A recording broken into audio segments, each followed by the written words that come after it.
tentang pertanyaan tentang bulan Rajab, ibadah-ibadah di bulan Rajab ya. Banyak hadis terkait dengan Rajab, Ibu. Banyak hadis terkait dengan Rajab.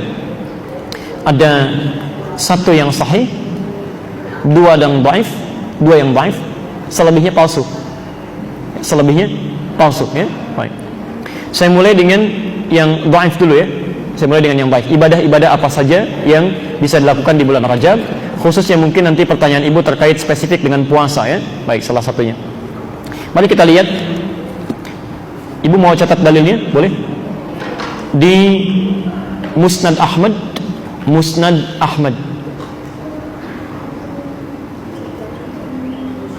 pertama, Musnad 1, nomor hadis 259 dari Ibnu Abbas ya.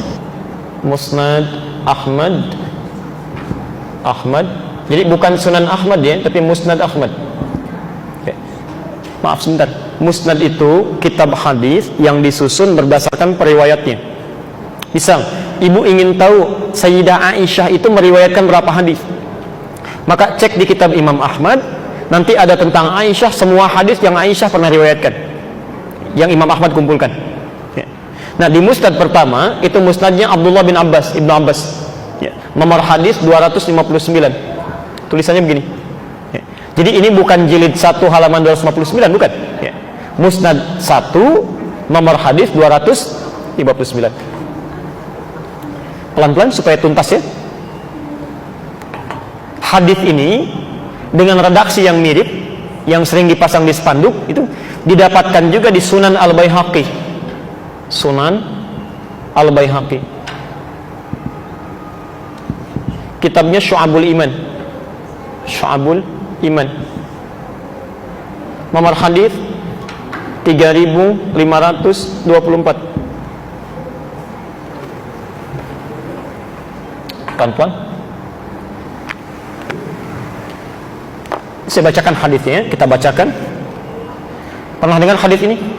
Allahumma barik lana fi Rajab wa Sya'ban wa barik lana fi Ramadan. Itu redaksi pertama ya. Wa barik lana fi Ramadan. Itu ada di Musnad Ahmad, Musnad 1, nomor hadis 259.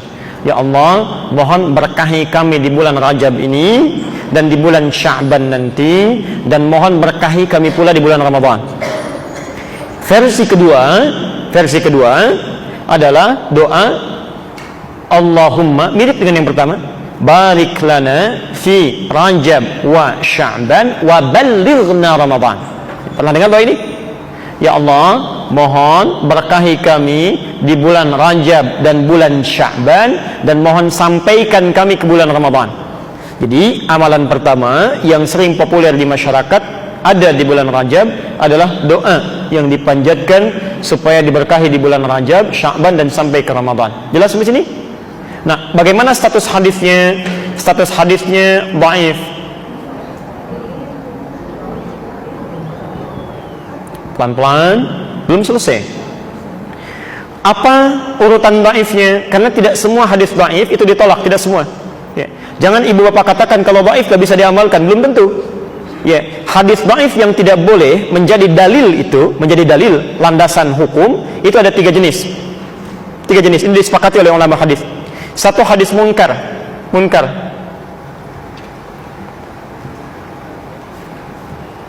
Yaitu hadis yang diriwayatkan oleh orang-orang yang seringkali berbuat maksiat, sering menyimpang, ya, sering melanggar ketentuan.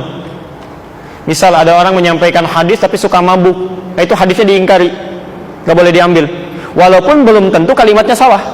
Ya. Apa alasannya? Supaya nanti tidak ada fitnah pada agama. Tidak ada fitnah pada agama. Jadi kalau nanti ada orang-orang misalnya mengatakan pantas orang Islam perilakunya buruk, yang meriwayatkan hadisnya orang mabuk kok. Ya. Contoh begini, Anda mau ke Masjid Nurul Bahri, di jalan ada orang mabuk lewat. Ada Pak, mau ngaji nggak usah, ustadznya nggak datang hari ini. Percaya nggak? Padahal dia belum tentu salah itu. Ya mungkin dia kesini lewat, lihat pengumuman, dia dengar, dia sampaikan. Ya, niat dia baik, cuman dia berada dalam keadaan yang tidak baik. Anda bisa tolak. Apalagi masalah hadis. Ya. Apalagi masalah agama. Ya. Di agama tidak boleh diriwayatkan oleh orang-orang yang lemah. Ya. 2, matruk namanya. Matruk. Ya. Matruk itu hadis yang diriwayatkan oleh orang yang seringkali tertuduh sering berdusta, ya, sering bohong. Pernah dengar hadis ini? Awal Ramadan rahmah, wa awsatuhu maghfirah, wa akhiruhu itqu minan nar. Awal Ramadan itu rahmat, pertengahannya adalah maghfirah, ujungnya itqu minan nar. Pernah dengar? Nah, itu hadisnya hadis matruk. Hadis matruk. Jadi nggak bisa dipakai dalil. Nanti biasanya tiap tahun suka diulang-ulang itu. Ya, itu hadis matruk. Nggak bisa dipakai dalil. Pelan-pelan. Yang ketiga, hadisnya hadis maudhu namanya, hadis palsu. Hadis maudhu, palsu. Maudhu, palsu. Nah, ini banyak di bulan Rajab ini. Banyak sekali. Pelan-pelan. Kalau maudhu, palsu, memang orang ini sengaja bikin hadis palsu, memalsukan hadis, ya. Sengaja, ya. Nanti ibu akan dengar, misalnya bapak pernah dengar hadis ini, orang yang bahagia dengan kedatangan bulan Ramadan maka diharamkan bagi neraka untuk menyentuh kulitnya. Pernah dengar? Itu hadis palsu. Gampang ciri hadis palsu itu, ya. Salah satunya kalau bertentangan dengan akal sehat, itu pasti palsu itu, ya. Nggak ada dalil yang menguatkan. Kalau kita bahagia saja dibebaskan dari neraka, untuk apa puasa Ramadan? Bahagia aja. Alhamdulillah saya bahagia dengan kedatangan Ramadan, gak usah puasa. Itu sudah tidak disentuh oleh neraka, ya. Ini dikenal dengan 3M. Nah, hadis yang tadi, doa yang dibacakan saat di Rajab itu, Allahumma barik lana fi Rajab wa Sya'ban wa balighna Ramadan, itu statusnya hadis dhaif, dhaifnya mungkar. Yang ini. Karena di dalam periwayatnya ada seorang bernama Ziyad An-Numairi. Ziyad An-Numairi. Ziyad An-Numairi ini dipersoalkan oleh para ulama, disebut munkarul hadis, orang yang hadis-hadisnya diingkari, ya. Pelan-pelan. Hanya cara memahaminya adalah jangan salah paham.